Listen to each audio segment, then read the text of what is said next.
Over the years, I've transformed a lot of thrift store books into everything from whimsical shelf decor to lighting and even furniture.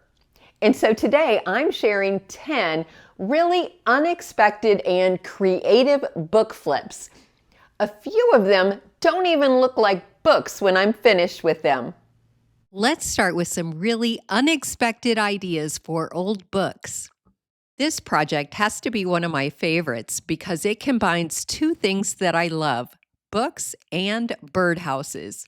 This little vintage book was already falling apart, so I removed all of the pages with a utility knife. Someone had taped the binding years ago, so I removed as much of the old tape as I could and reinforced it with burlap ribbon tape. But it didn't want to stay in place, so I ended up hot gluing it down. Next, I cut a simple cardboard base and side pieces for the birdhouse. It probably looks more complicated than it really was, but once you see it come together, it makes sense pretty quickly. I covered all of the cardboard pieces with pages from the book. Then I started assembling the birdhouse using hot glue, reinforcing all of the inside seams with extra hot glue. For the front and back pieces, I traced the shape of the open book so the roof line would fit perfectly. Then I added a small opening to the front and glued the book title just underneath it. Once the cardboard base and all four sides were assembled, I hot glued the book over the top to create the roof. Honestly, this is the point where it really started coming to life. Then, to add some finishing details, I added a small perch using a dowel rod, glued a bow over the worn binding, and covered the corner seams with ribbon to make everything look more finished.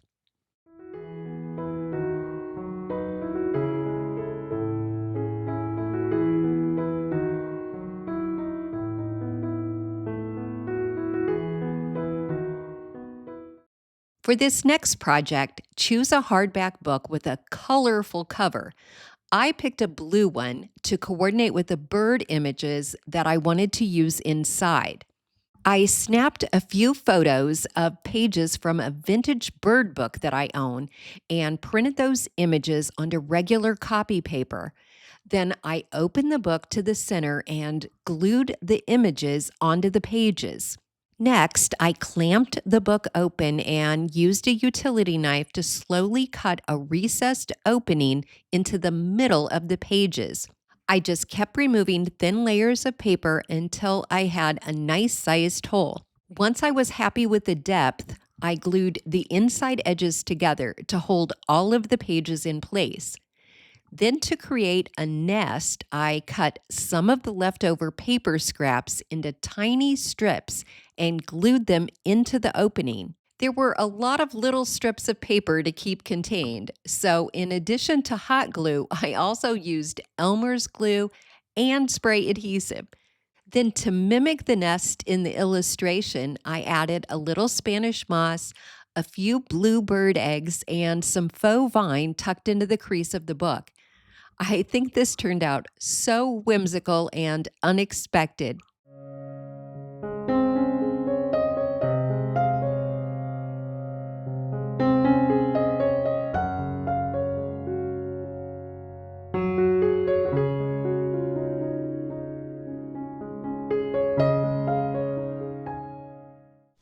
Okay, let's take a break from the projects for a minute because I want to share this new framed piece of artwork. This is actually a SwitchBot AI Art Frame. It's like a digital frame, but so much better. It doesn't have that bright glare. Instead, it has a really soft, paper-like finish that makes this look like a real painting. Honestly, I think if somebody was coming into my house for the first time, they would never guess that this is a digital frame. It's so fun and easy to change out the artwork. You can display everything from vintage style art to seasonal prints to family photos. There are several things that I love about this frame. Number one, notice there's no cord. And that's because the frame is rechargeable and it holds a charge for up to 2 years. Number two, it looks great whether you hang it on a wall or display it on a tabletop. And number three, you can leave it on one picture, or you can schedule it to rotate through a gallery of 10 different pictures. There's even a built-in AI feature so you can create your own artwork. I honestly think this would make a great gift for so many different people. So I've linked the SwitchBot AI Art Frame in my description box below. Just use my link to get a special discount. For those of you who aren't quite as obsessed with birds as I am, you might prefer this next project. To make a hole in the book cover, it's easiest to drill a hole to get started. Then you can use scissors or your fingers to make the hole larger. You can make your thrift store book look like any book title you like. Just find a picture of your chosen book cover online by searching for vintage book covers in the public domain. Print it out in a size to cover your book. I printed mine on cardstock and adhered it using spray adhesive. Once your faux book cover is attached, use a utility knife to reveal the hole.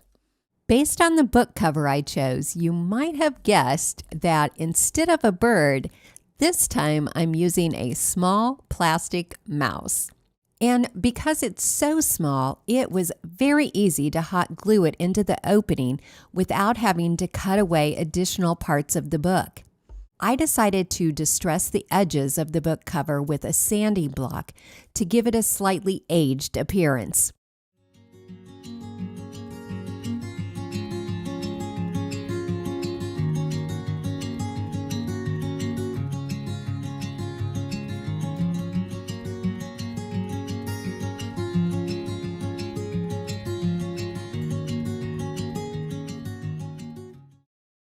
If you have a bunch of old paperback books, then this next project is perfect for you. Create miniature books by cutting your paperbacks into smaller rectangles. If you don't have a miter saw, you can also use scissors or a utility knife. It just takes a little longer. If you do use a miter saw, you'll probably want to sand down the frayed edges afterward. To create covers for my 3 miniature books, I cut a few blank pages from another old book and taped them to a piece of cardstock so I could run them through my printer. Then I selected the images I wanted to use from the New York Public Library. They have an endless selection of vintage book cover images. Print out your selected images to fit your miniature books. Then apply a thin coat of Mod Podge to the back of each one and adhere them to the books. Then smooth out any wrinkles and trim off any excess paper along the edges. I wouldn't recommend applying a top coat of Mod Podge because it causes the paper to wrinkle, and honestly, it's just not needed. To finish them off, I simply tied the books together with a bit of lace ribbon.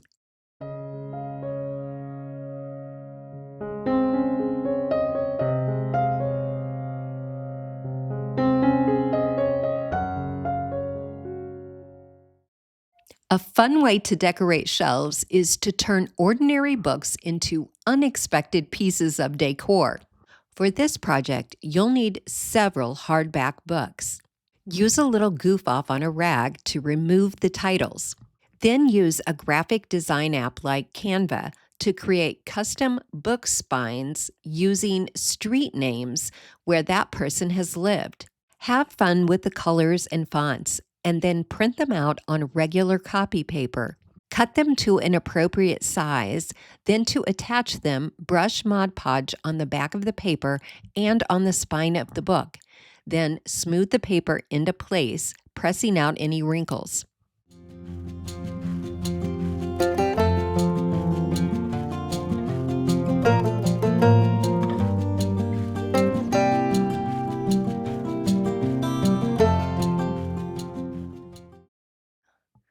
For this next project, I am only going to be using the book's dust jacket.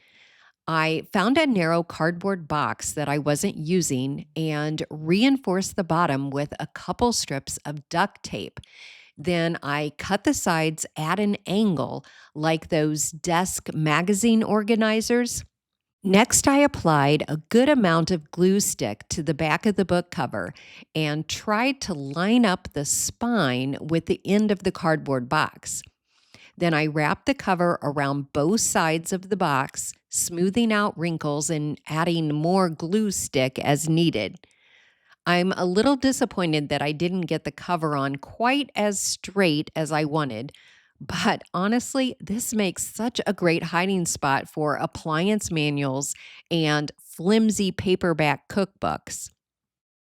Here's another option for hidden storage for those of you who don't mind removing the pages from an old book. Use a utility knife to cut through the pages of a thick book.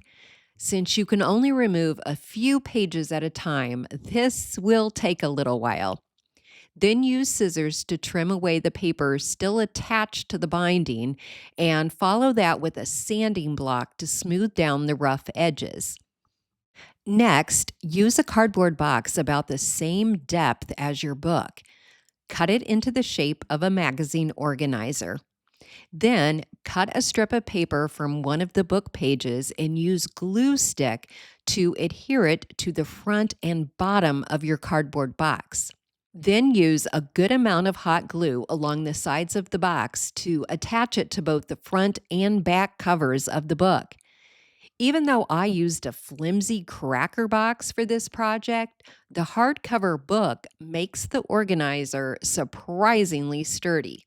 This creates the perfect little hiding spot for remote controls, magazines, photos, or priceless jewels. I wanted to create actual bookends using real books. So I thrifted 4 books that were similar in size and color, and then used a little goof off to remove the titles. Next, I tore a mostly plain page from an old book and ran it through my printer to print one of my favorite Jane Austen quotes. I separated the quote into 4 strips so that each section would fit onto the spine of one book. You can cut the strips with scissors, but for a more casual vintage look, I tore mine using the edge of a metal ruler to help keep the lines straight. To attach the quote strips, I decoupaged them onto the book spines using Mod Podge, applying it both to the back of the paper and directly onto the book spine. Then, once everything was adhered, I brushed another coat over the top to seal it. Now, to turn them into actual bookends, I used inexpensive metal bookends as the base. It sounds simple, but it honestly took me a minute to figure out how to arrange the book so that the quote would read correctly from left to right.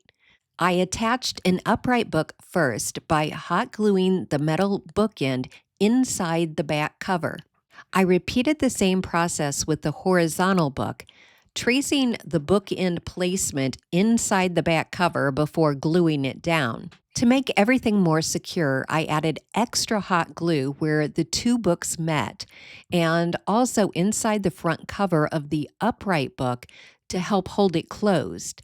I also added more glue underneath near the metal bookend for additional stability. Since the exposed metal bookend on the underside wasn't perfectly level with the book, I cut a small piece of felt to cover it and create a smoother base. I attached the felt using spray adhesive.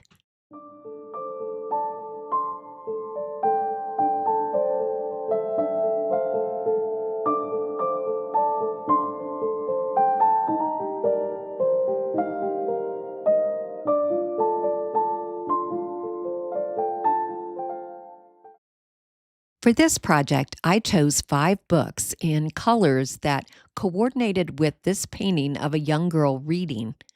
I removed the background using the Canva app and printed the image onto cardstock, sizing it to fit the combined width of all 5 books.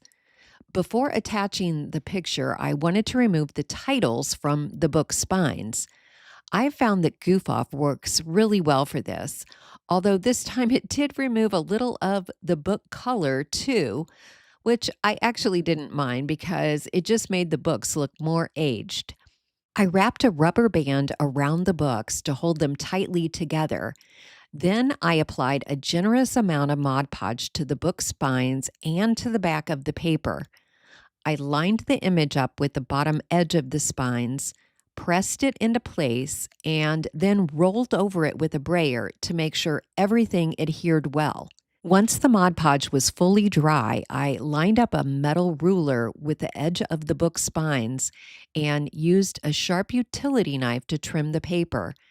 When I pulled the books apart, there was about an eighth of an inch of paper extending past each side. You could trim it off, but I decided to glue those edges down, gently working the paper with my fingers so that it conformed to the curve of each book spine.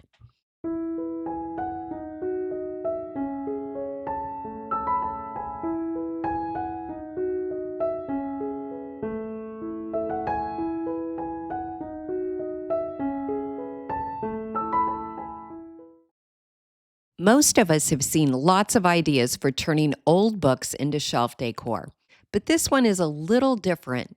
It doesn't require painting the books. I thrifted 5 books by the same author because they were all the same size but came in different colors. After removing the dust jackets, I used Goo Gone to remove the printing from each spine. To decorate them, I chose a floral IOD rub-on transfer that would still let the colors of the spines show through. I lined up the transfer across the books, cut the design into sections for each spine, and then used the tool included with the transfer to rub the design onto each book.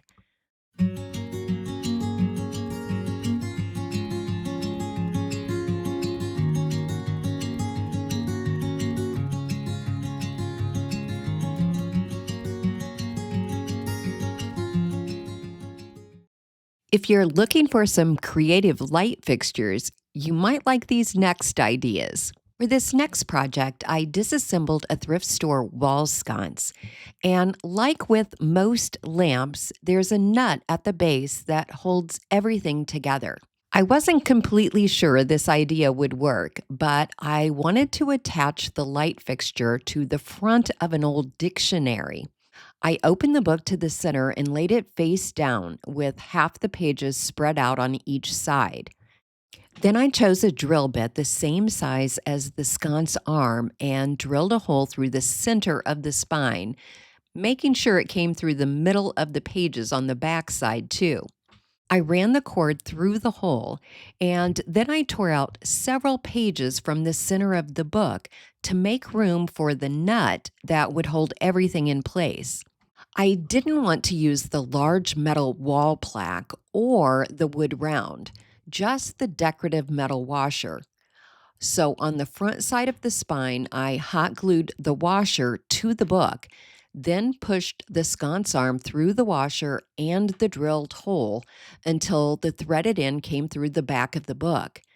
The original nut was so wide, so I found a smaller but sturdy nut to secure the arm while still allowing the book to fully close. Then I threaded the cord through the arm and reassembled the remaining lamp parts in the correct order. Once the socket base was tightened down, I wrapped the wire ends back around the screws and tightened them. To get the socket back into the base, just pull gently on the opposite end of the cord. Then replace the insulation sleeve and snap the socket shell back into place.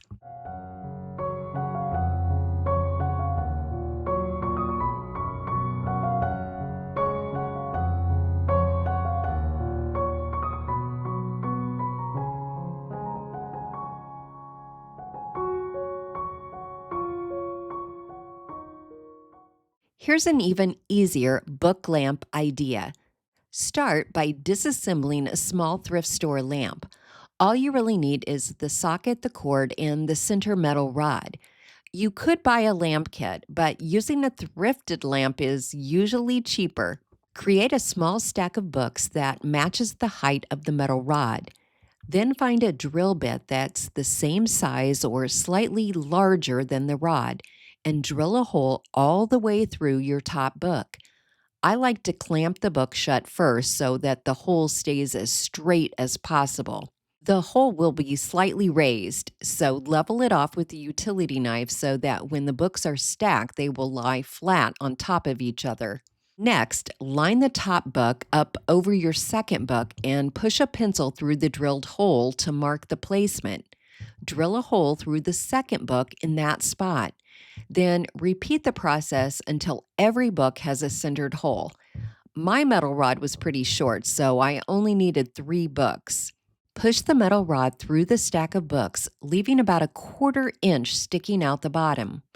Open the back cover of the bottom book and attach a washer and nut. Then flip the stack over and screw the lamp socket onto the top end of the rod, tightening it until the books are held snugly together. Now open the bottom cover again and thread the lamp wire through the nut, up through the books, and out through the socket base. Attach the wires to the socket and slide on the socket cover. To hide the cord, flip the books back over and use a utility knife and metal ruler to cut a channel from the nut all the way to the edges of the pages. Make it deep enough so the cord sits flush inside. Also, cut out a small recessed area for the nut so it sits level with the cord channel. Once everything fit correctly, I covered the cord channel with duct tape to hold the cord in place.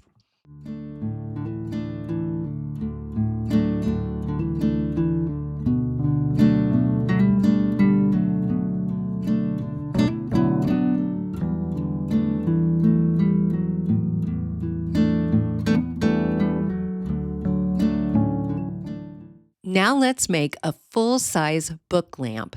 Start by disassembling a thrift store lamp that has a tall metal center rod. To change up the color, I cleaned the base and the metal rod really well and gave them 2 coats of matte black spray paint. Remove the socket cover and disconnect the wires so you can slide off any extra pieces attached to the metal rod. Next, drill a hole through the center of several books using a drill bit that's just slightly larger than the metal rod. The number of books you'll need depends on the length of your metal rod. I added the books one at a time until I liked the proportions and then mixed different sizes and colors to create a stack that looked visually interesting. The top book is really the only one whose cover you'll fully see. So I printed out an image of Canterbury Cathedral and decoupaged it onto an old thesaurus to use as the top book. Once the books are stacked, reassemble the lamp pieces. Reattach the socket and add a shade. I found this one at Goodwill for just $2.99 and thought it was a good size for the lamp.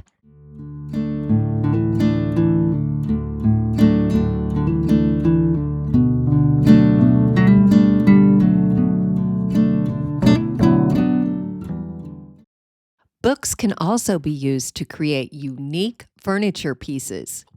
An old book can even become an unexpected little shelf. Just attach shelf brackets with glue and screws to the bottom of a book and mount it to the wall. I think this makes such a cute little bedside table. Here's a table idea that only requires 1 large book, like this thrift store atlas that I picked up for just $3.